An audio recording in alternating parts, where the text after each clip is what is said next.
नमस्कार, मी सुद्धा महाराष्ट्र खबर न्यूज मध्ये आपल्या सगळ्यांचं स्वागत। भाजपच्या पुण्यातील विधी शाखेचा अध्यक्ष ॲडव्होकेट संजय सावंतला अनैतिक संबंधातून सेक्रेटरीचा खून केल्याबद्दल अटक करण्यात आली आहे। संजय सावंत सोबत त्याची पत्नी आणि अल्पवयीन मुलीलाही खुनामध्ये सहभागी असल्याबद्दल अटक करण्यात आली।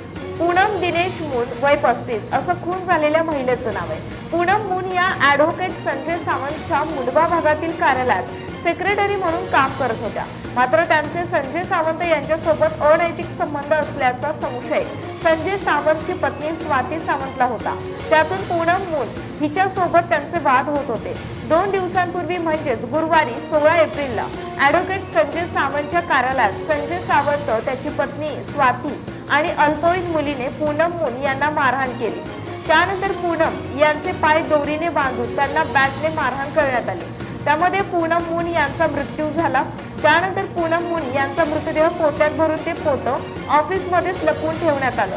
दुसऱ्या दिवशी त्या मृतदेहाची विल्हेवाट लावण्याचा सावंत यांचा विचार होता।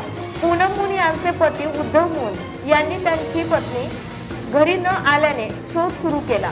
दुसऱ्या दिवशी सकाळी ते ॲडव्होकेट संजय सावंतच्या कार्यालयात गेले असता त्यांना कार्यालयात एक पोतं आढळून आलं। ते पोतं त्यांनी उघडून पाहिलं असता आतमध्ये पूनम मून यांचा मृतदेह आढळून आला। पूनम मून यांचे पती उद्धव मून यांनी रात्री 11 वाजता कुटुंबियांनी लक्ष्मीनगर पोलीस ठाण्यात तक्रार दिली। पोलिसांनी संजय सावंत, स्वाती सावंत आणि त्यांच्या अल्पवयीन मुलीला अटक केली आहे।